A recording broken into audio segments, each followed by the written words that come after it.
ಮುಖ್ಯಮಂತ್ರಿ ಚಂದ್ರು ಅವರ ಪ್ರತಿಕ್ರಿಯೆ ಇದು. ಕೇವಲ ಕನ್ನಡ ಮಾತ್ರವಲ್ಲ, ಭಾರತೀಯ ಭಾಷೆಗಳು ಮಾತ್ರವಲ್ಲ, ವಿದೇಶಿ ಭಾಷೆಗಳಲ್ಲೂ ಕೂಡ ಅನಾಯಾಸವಾಗಿ ಹಾಡುಗಳನ್ನು ಹಾಡ್ತಾ ಇದ್ದ ಸರಳ ಸಜ್ಜನಿಕೆಯ ವ್ಯಕ್ತಿತ್ವದ ಜಾನಕಮ್ಮನವರು. ಹಾವಭಾವದಲ್ಲೂ ಕೂಡ ಅಷ್ಟೇ ಸರಳತೆ ವ್ಯಕ್ತವಾಗ್ತಾ ಇದ್ದುದನ್ನು ನಾನು ಗಮನಿಸ್ತಾ ಇದ್ದೆ. ಒಡನಾಟ ವೈಯಕ್ತಿಕವಾಗಿ ಇಲ್ಲದೆ ಹೋದರೂ ಕೂಡ ಒಬ್ಬ ಪ್ರೇಕ್ಷಕನಾಗಿ, ವೀಕ್ಷಕನಾಗಿ ಜಾನಕಮ್ಮನವರಿಗೆ ನಾನು ಅವರ ಆ ಹಾಡುಗಾರಿಕೆಗೆ ನಾನು ಅಭಿಮಾನಿ ಅನ್ನೋದನ್ನು ಮುಖ್ಯಮಂತ್ರಿ ಚಂದ್ರು ಅವರು ತಿಳಿಸ್ತಾ ಇದ್ರು. ಗಾನ ಸರಸ್ವತಿ ಎಂದೇ ಖ್ಯಾತರಾಗಿದ್ದ ಎಸ್ ಜಾನಕಮ್ಮನವರು ಇನ್ನಿಲ್ಲ. ಆಂಧ್ರದ ಗುಂಟೂರು ಜಿಲ್ಲೆಯ ಪಲ್ಲಪಟ್ಲದಲ್ಲಿ ಅವರ ಜನನ. 48,000ಕ್ಕೂ ಹೆಚ್ಚು ಹಾಡುಗಳಿಗೆ ಧ್ವನಿಯಾದವರು ಜಾನಕಮ್ಮನವರು. 20ಕ್ಕೂ ಹೆಚ್ಚು ಭಾಷೆ, ನಾನು ಆಗಲೇ ಹೇಳ್ತಾ ಇದ್ದ ಹಾಗೆ ಕೇವಲ ಭಾರತೀಯ ಭಾಷೆ ಮಾತ್ರವಲ್ಲ, ವಿದೇಶಿ ಭಾಷೆಗಳಿಗೂ ಕೂಡ ಹಾಡುಗಳನ್ನು ಹಾಡಿ ಅಲ್ಲಿನ ಸಿನಿ ರಸಿಕರನ್ನ ಕೂಡ ರಂಜಿಸಿದ್ರು ಜಾನಕಮ್ಮನವರು. ಗಾನ ಸರಸ್ವತಿ ಅನ್ನೋ ಬಿರುದು ಹಾಗಾಗಿ ಅವರಿಗೆ ಹುಡ್ಕೊಂಡು ಬಂದಿರತಕ್ಕಂಥದ್ದು. ಇನ್ನು 3ನೇ ವಯಸ್ಸಿನಲ್ಲೇನೆ ಪೈಡಿಸ್ವಾಮಿ ಅನ್ನುವರಲ್ಲಿ ಸಂಗೀತ ಕಲೀಲಿಕ್ಕೆ ಪ್ರಾರಂಭ ಮಾಡ್ತಾರೆ ಜಾನಕಮ್ಮನವರು.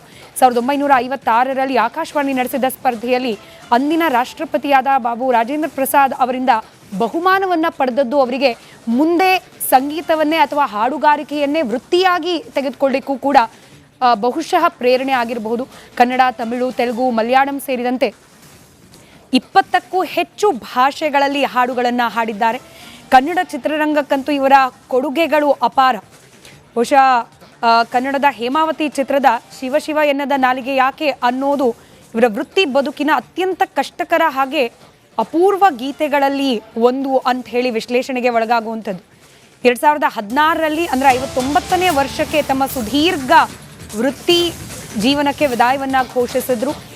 ದಕ್ಷಿಣ ಭಾರತದ ಕೋಗಿಲೆ ಎಂದೇ ಪ್ರಸಿದ್ಧರಾದ ಜಾನಕಮ್ಮನವರು ಸುಮಾರು 5 ದಶಕಗಳಿಗೂ ಹೆಚ್ಚು ಕಾಲ ಗಾಯನ ಕ್ಷೇತ್ರಕ್ಕೆ ತಮ್ಮ ಸೇವೆಯನ್ನ ಸಲ್ಲಿಸಿದ್ದಾರೆ. ಜರ್ಮನಿ, ಜಪಾನಿ ಭಾಷೆಗಳಲ್ಲೂ ಕೂಡ ಹಾಡನ್ನ ಹಾಡಿದ್ದಾರೆ ಜಾನಕಮ್ಮನವರು.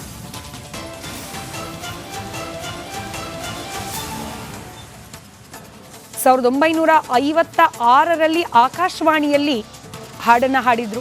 ಅದಾದ ನಂತರ 2016ರವರೆಗೂ ಕೂಡ ಚಲನಚಿತ್ರಗಳಿಗೆ ಹಿನ್ನೆಲೆ ಗಾಯಕಿಯಾಗಿ ಕಾರ್ಯವನ್ನು ನಿರ್ವಹಿಸಿದ್ರು. 59 ವರ್ಷಗಳ ಸುದೀರ್ಘ ಕೆರಿಯರ್, ವೃತ್ತಿ ಜೀವನ. 2016ರಲ್ಲಿ ಈ ಗಾಯನ ವೃತ್ತಿಗೆ ವಿದಾಯವನ್ನು ಘೋಷಿಸಿದ್ರು.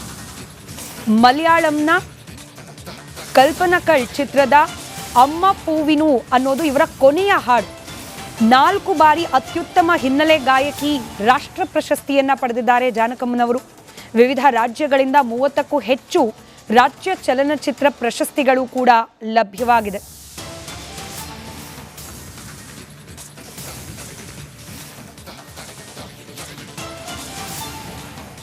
ಇನ್ನು ನಮ್ಮ ಪ್ರತಿನಿಧಿ ವಿನೋದ್ ವಿವರಿಸ್ತಾ ಇದ್ರು, ಮೈಸೂರಿನ ಖಾಸಗಿ ಆಸ್ಪತ್ರೆಗೆ ದಾಖಲಾಗಿ ಅವರಿಗೆ ಚಿಕಿತ್ಸೆಯನ್ನ ಕೊಡಲಾಗ್ತಾ ಇತ್ತು. ಅವರನ್ನ ಬದುಕುಳಿಸಿಕೊಳ್ಳುವ ಪ್ರಯತ್ನವನ್ನ ಮಾಡಲಾಗ್ತಾ